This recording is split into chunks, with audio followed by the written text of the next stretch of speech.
I met Emily 13 years ago at a fall charity event my company was sponsoring. It was one of those awkward mixer-type things where no one really wants to be there but pretends they do because there's food and wine. I was helping set up the sound equipment when she walked in, wearing this plain navy dress, hair pulled back in a way that somehow made her look both serious and soft at the same time. She wasn't loud or flashy. She wasn't trying to be the center of attention.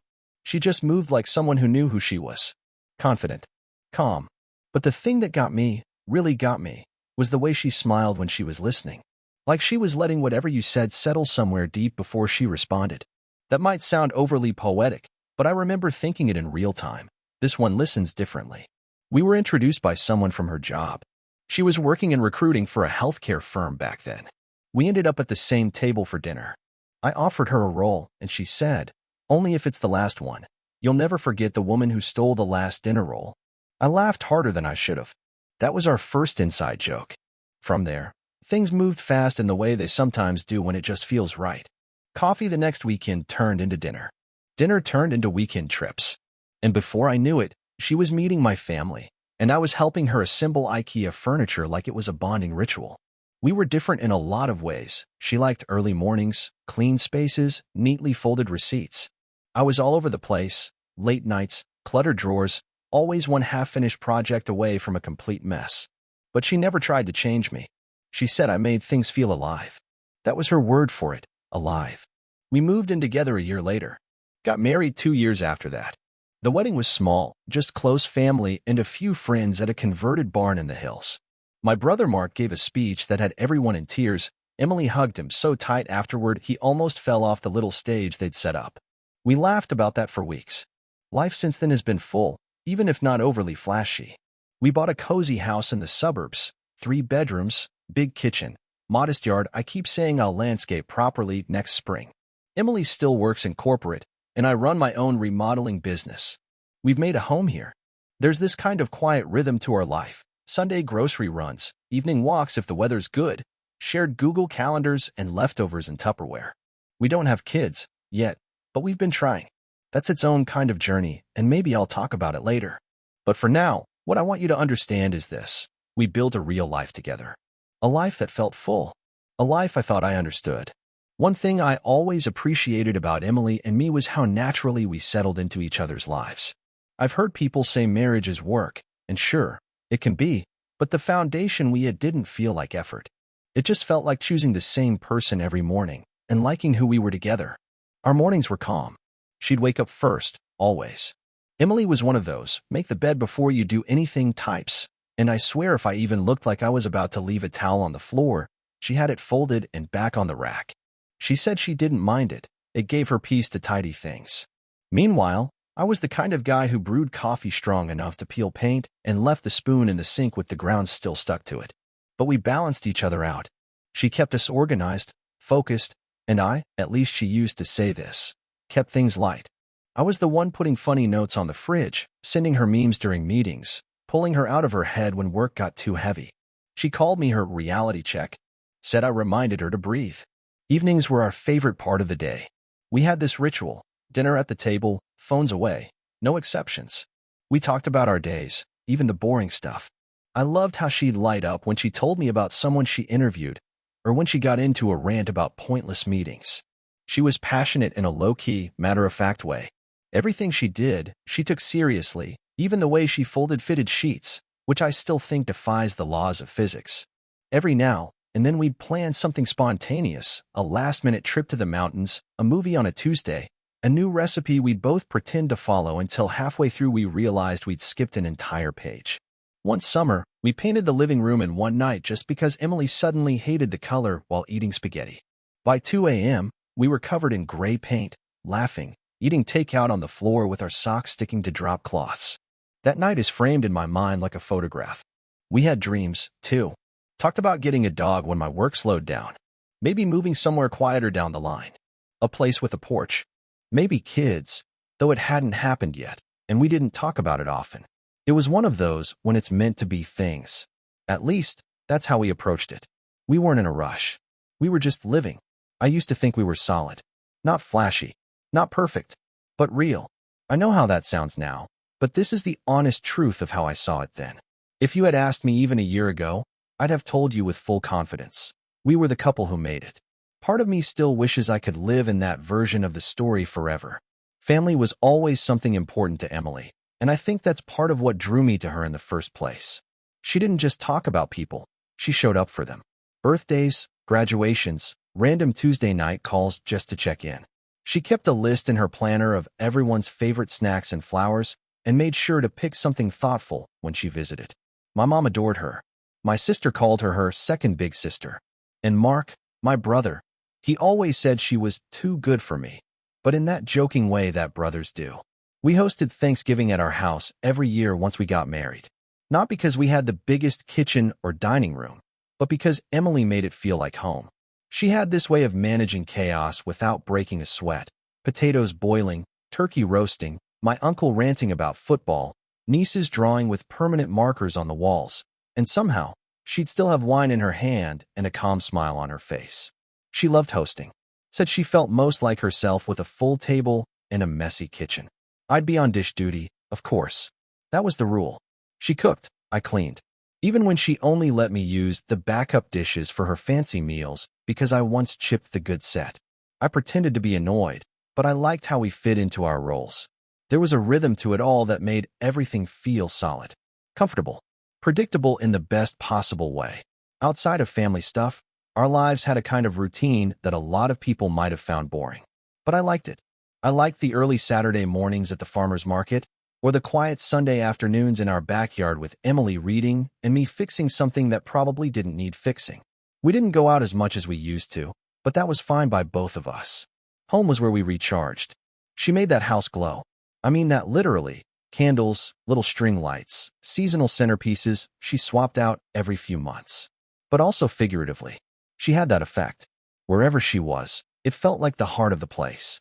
We were 6 years into our marriage by then, and I remember thinking, not in a dramatic, cinematic way, just in a quiet, grounded moment, that I couldn't picture my life without her. I didn't want to. She was more than my wife. She was my person, my constant, my best friend. I had no idea how fragile that comfort really was. But at that point, there was no reason to question anything. We were, as far as I knew, exactly where we were supposed to be. It started small. So small I almost talked myself out of noticing it. Emily began acting a little distracted. That's probably the best word for it. Not cold, not angry. Just elsewhere. Sometimes, even when she was right in front of me. We'd be sitting on the couch, watching a show we both liked, and I'd glance over to make a comment only to realize she hadn't laughed at the same moment I did. Or I'd catch her staring at her phone, not texting, not scrolling, just holding it. Like she was waiting for something that wasn't coming. I didn't press. It wasn't anything I could really point to, and we both had long work weeks. I assumed maybe it was stress, or just that lull that sometimes hits after you've been with someone for years. Comfort can sometimes feel like quiet, and I was trying not to mistake the two. But over the next few weeks, I found myself noticing patterns I didn't remember being there before. Emily started spending more time getting ready before leaving the house, even just to run errands. It wasn't over the top, just a little more intentional. Lip gloss on for a grocery run. A blouse for brunch with my sister. I complimented her on it, said she looked great, and she smiled the way she always did when I told her that. But something about her smile didn't land the same. Like it didn't reach as far. We weren't fighting or anything. Not even snippy. She was still affectionate, still kissed me goodnight, still asked if I wanted anything when she made tea. But I noticed she wasn't teasing me as much. That playful edge she used to have around me, gone quiet. Mark had been around more lately, too. Not in any suspicious way. He and I had always had a hot and cold dynamic, but we'd been on a decent streak. He came by after work some evenings, joined us for takeout, or watched football with me on Sundays. Emily liked him. They got along, always had. She used to joke that Mark was like a dog chasing a car he couldn't catch, loud, chaotic, and somehow endearing despite himself. They had that easy banter, the kind of quick exchanges that came naturally between two people who were used to bouncing off each other. But now, when they laughed at something together, I found myself watching their faces instead of listening to the joke. I hated that about myself. I didn't want to be suspicious. There was no reason to be. They weren't whispering in corners or hiding anything. If anything, they were more open than usual. Too open? No, I told myself. Don't go there. That's paranoia. Still, I started to feel like a background character in my own home. Like they were tuned to some frequency I couldn't quite hear. I told myself it was just a rough patch. A phase. Maybe we'd just grown a little too comfortable, and I needed to put in more effort. So I made dinner one night, lit candles, turned off our phones. Emily smiled when she walked in, genuinely, and gave me this long, lingering kiss that I tried to hold on to. We talked for hours. Laughed. It felt like us again. But even as I cleared the dishes, part of me wondered, why did it take me planning a whole dinner just to feel normal? It wasn't that anything was wrong. Not exactly. It just didn't feel right. It's strange how silence can start to feel loud. By all outward measures, everything between Emily and me was fine. Our routine stayed intact. We still shared meals, talked about our days, made plans for the weekend. If anything, we seemed more polite lately. Like two coworkers who got along well enough but didn't really linger in each other's orbit once the meeting ended. I started to feel the difference in small, dumb ways. Like how she started sitting at the far end of the couch instead of curling up next to me like she used to. Or how she'd let the sound of my voice trail off without responding, her attention somewhere else, her mind clearly miles away. Not hostile, just distant. She was more, than, oh really, these days. If you've ever been with someone long enough, you know the difference. Sometimes, I'd walk into a room and feel like I was interrupting a scene I didn't know I'd entered, even if it was just her sitting at the kitchen table, scrolling on her phone. There was this flicker of surprise in her eyes, like she was adjusting. I'd make a joke, something light, something dumb, and she'd laugh. But the laughter felt late, like a beat too far behind the punchline. And Mark, well, he was around more than usual. Always casually. He never made a thing of it. Just dropping something off, or thought I'd swing by. See if you had that wrench I loaned you. He and I had been close growing up, though never tied in the emotional sense. He was always the more magnetic one, charming, fast-talking, easy to like. I didn't envy it, but I was aware of it. Lately, he and Emily seemed to be picking up that quick, effortless rapport again. They'd joke around a bit more, trade looks that were probably nothing. But I noticed them. I couldn't help it.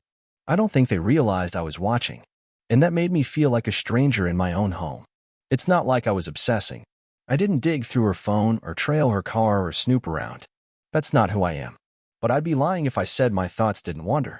There were moments, fleeting ones, when I'd be standing at the sink or folding laundry, and I'd hear their laughter from the next room, just the two of them, and I'd freeze. Not out of fear. Out of something harder to name. That kind of quiet dread where your body senses something your brain won't admit. Still, I told myself not to overthink. Maybe I was feeling insecure. Maybe it was work stress bleeding into my personal life. Relationships evolve, don't they? People go through phases. You can't expect a marriage to feel brand new forever. But I missed the version of us where I didn't feel like a guest in my own living room. And worse, I couldn't shake the feeling that Emily was starting to treat me like one. I've never been the kind of guy who needs fireworks or drama to feel alive. Give me a cup of coffee, a quiet house, and a good conversation, and I'm set. But lately, even the quiet had started to feel wrong. It wasn't just that Emily was distant. It was the absence of things that used to anchor us. We weren't touching as much, barely at all, really. I'd reach for her hand while we watched TV, and she'd offer it, but her fingers would stay stiff. At night, we lay in bed like bookends, close enough to call it sharing space, but miles apart in everything that mattered. She wasn't angry. That would have been easier to navigate. Anger is still a kind of engagement. What I was dealing with was something softer, slipperier. Disinterest. The kind you don't see coming until you're standing in it, wondering when you stop being seen. I started second-guessing everything. A few days ago, I asked if she wanted to go out. Nothing fancy, just dinner at that little Greek place we used to love. She hesitated. Not with words, with her eyes. Just a flicker. Then she smiled and said, "Sure, that sounds nice." But when we got there, it felt like I'd taken a mannequin to dinner. She picked at her food, laughed politely, checked her phone more than usual. I asked if work was getting to her. She shook her head and said, "No, it's not that. I've just been in a weird headspace lately." That was it. No elaboration. No invitation for me to step into whatever space that was. I didn't push. I nodded like that explained everything. But it didn't. Not to me. Mark came by the next evening. Again, casual. Just stopping in. Emily perked up the second he walked through the door. Her energy shifted in a way that felt jarring. Not inappropriate. Not overt. But undeniable. They joked about something that had happened years ago at our old lake trip, some inside story I'd apparently forgotten. And I watched her tilt her head back laughing, really laughing, in a way I hadn't seen from her in weeks. I didn't say anything, just stood there holding a dish towel, wondering how I had become background noise. Later that night, I asked her, lightly, if she thought Mark was spending more time here than usual. She shrugged. He's probably just bored, she said. He's single again, remember? I did remember. And maybe that explained it. Maybe not. What I know is this. There's a difference between sharing a home with someone and simply coexisting under the same roof. And lately, I felt like the latter. A family party was exactly the kind of thing I used to look forward to.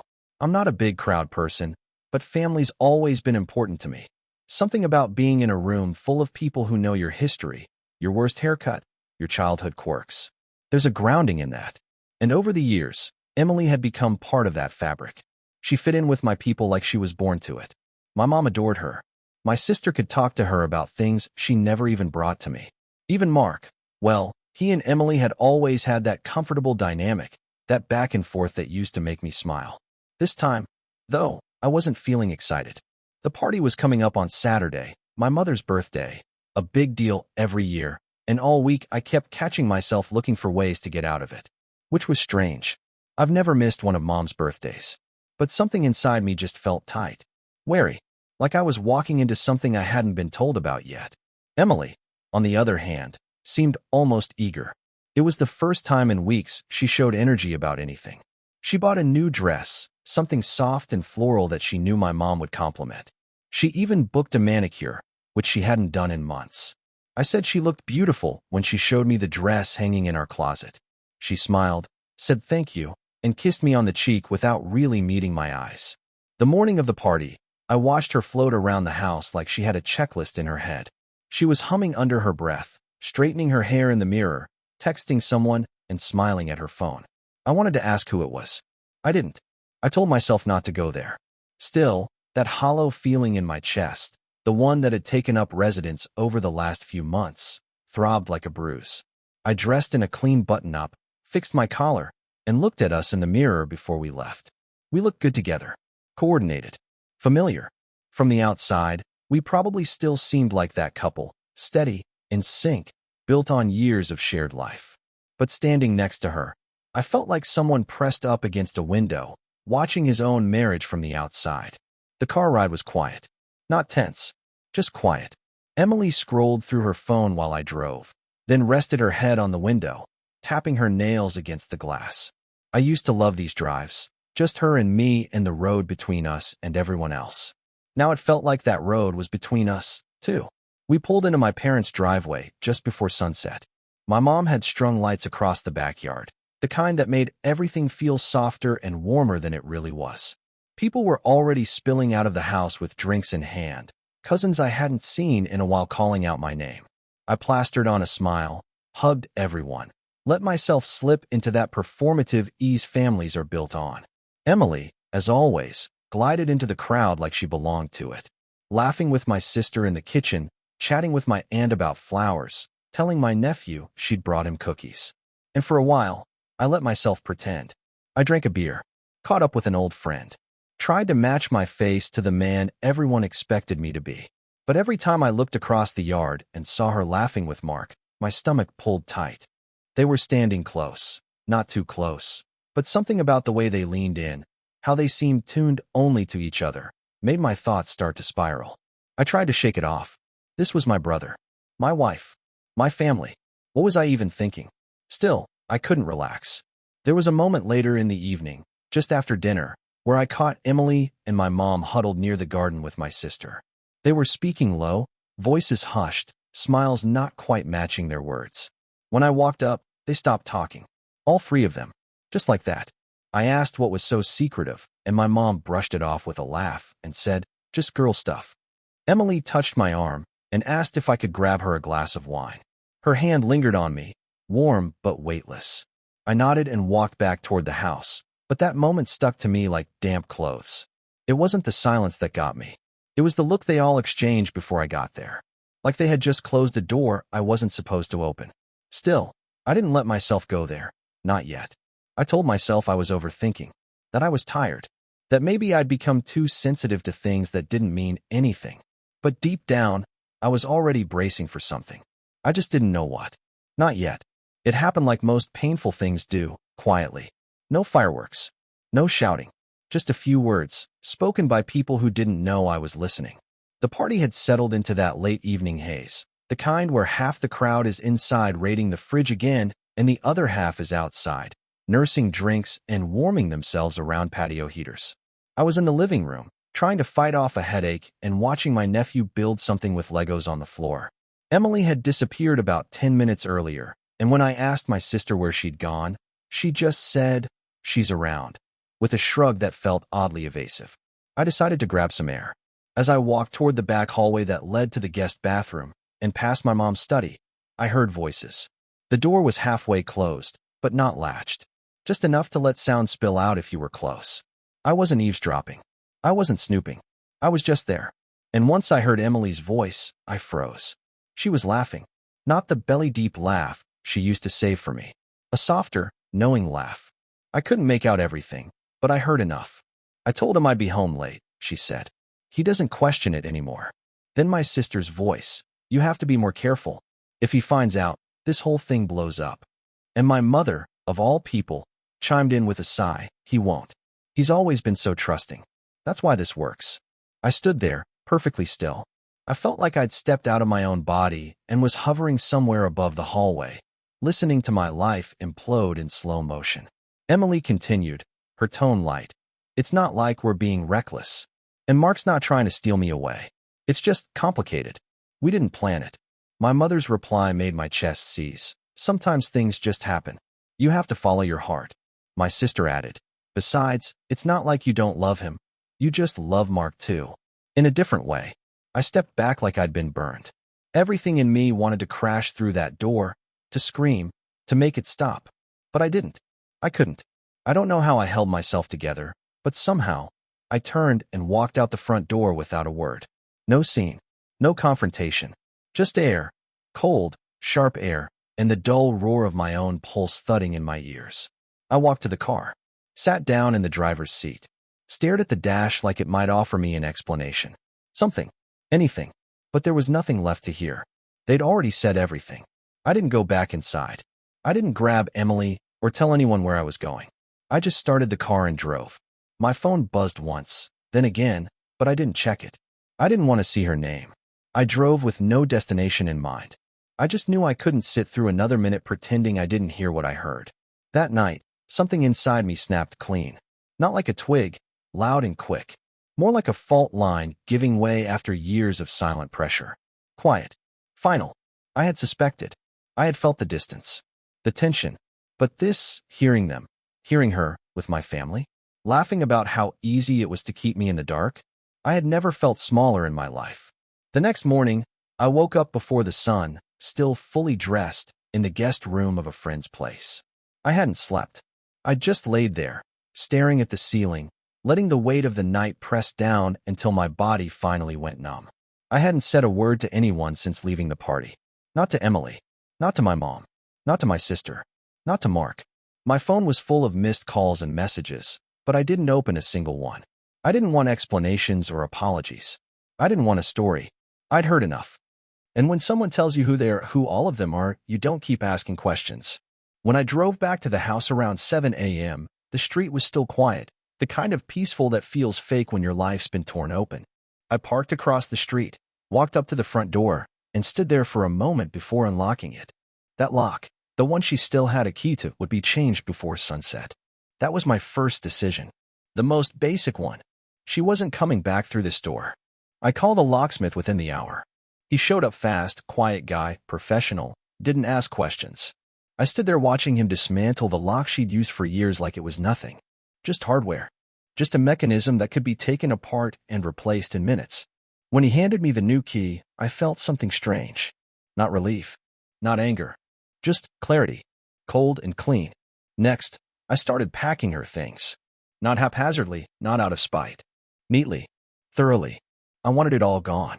Every drawer, every bathroom shelf, every item she'd woven into the texture of this place. Her shoes by the door. Her mug in the cabinet. The framed photo of us at the lake tucked behind the books. I boxed it all. By noon, it was stacked in the garage, waiting for her to figure out where to take it. I didn't care where it went, just that it went. But Mark, my brother, he was a different matter. This wasn't just personal. It was business. Literally. He ran a small contracting firm, and for the past few years, I've been doing occasional joint projects with him, referrals, client leads, supplier relationships. He depended on my reputation more than he realized. And that gave me leverage. I pulled every document I had that connected us.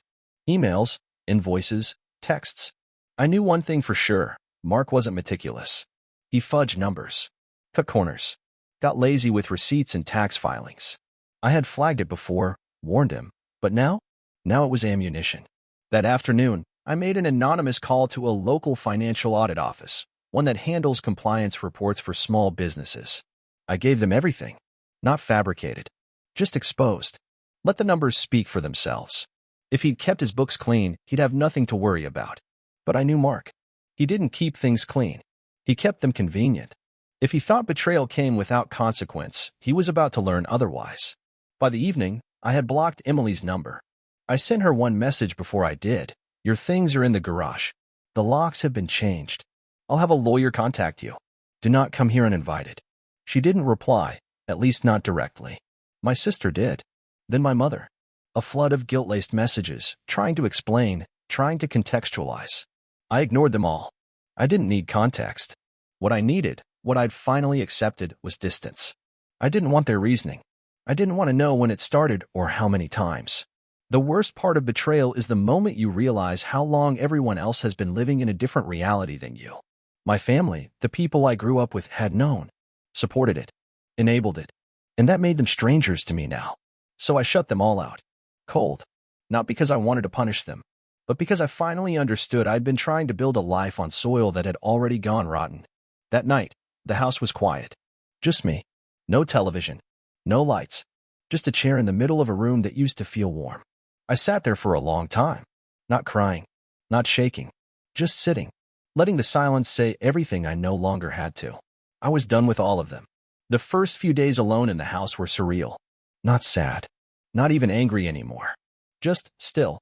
There's something eerie about walking through a home that used to feel lived in, only to realize it's just a structure now. No voices. No laughter behind closed doors. No faint scent of her shampoo in the hallway. Just floors that creak differently because she's no longer walking on them. I cleared out more than just Emily's stuff. I stripped the walls.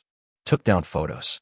Packed away gifts from birthdays and anniversaries and weekend trips we took back when I still believed everything was ours. I didn't want reminders. Not of the good or the bad. I wanted space, physical and mental, to remember who I was before all of this. I also got serious about moving forward. I met with a lawyer. We went through the necessary motions: formal separation, no contest filing. Fortunately, we had no kids, and the house was mine before the marriage. Emily didn't push for anything. I think she knew better than to try. Mark didn't reach out. He knew better too. By the second week, I started sleeping again. Not well, but better. The kind of sleep you get when your body gives out before your mind does. I went back to work. Clients didn't ask questions. They just seemed to sense something was different and kept things professional. I appreciated that. Normalcy, in whatever form, was a relief. And then, unexpectedly, something happened. I met someone. Not in the way you'd expect. Not through apps or setups or any of that. I was getting coffee at this place downtown I'd never been to before, trying to kill time before a meeting. I ordered, sat down, and realized I'd forgotten my phone in the truck. When I got back inside, someone was sitting at my table, my coffee untouched, a book in her hand, and the kind of embarrassed smile that makes you forget you're supposed to be guarded. Her name was Leah.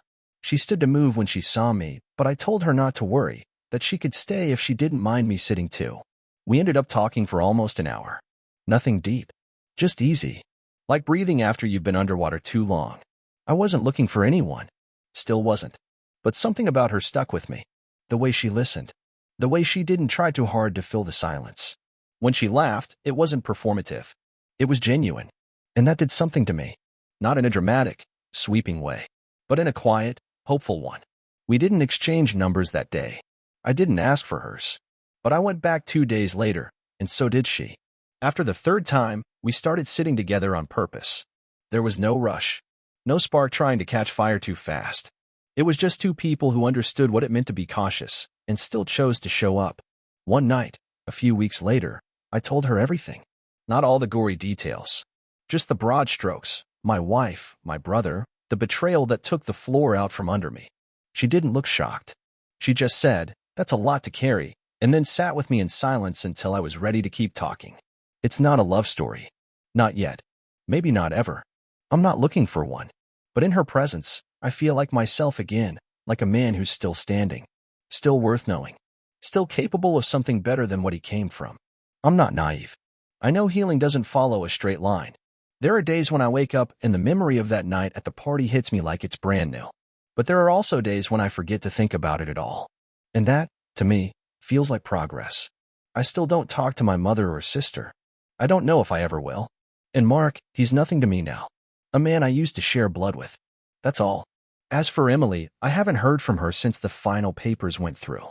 I don't know where she is or who she's with. I don't care. Whatever love I had for her died the moment I heard her laughing about how easy it was to keep me in the dark. But here's the thing, I'm no longer in the dark. And for the first time in a long time, I'm starting to like the view from where I stand.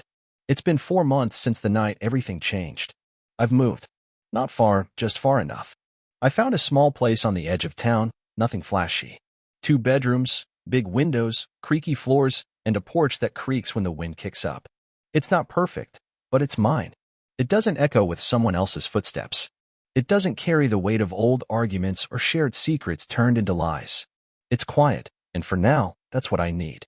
There are still days I feel the whole thing creeping back in, moments when a song comes on that Emily used to hum under her breath while making dinner, or when I drive past a street we once got lost on and ended up laughing so hard we had to pull over. Grief, I've learned, doesn't show up the way you expect. It doesn't arrive all at once. It drips in, quiet and relentless, through the cracks you thought you sealed. But it doesn't own me anymore. I'm not angry now. Not really.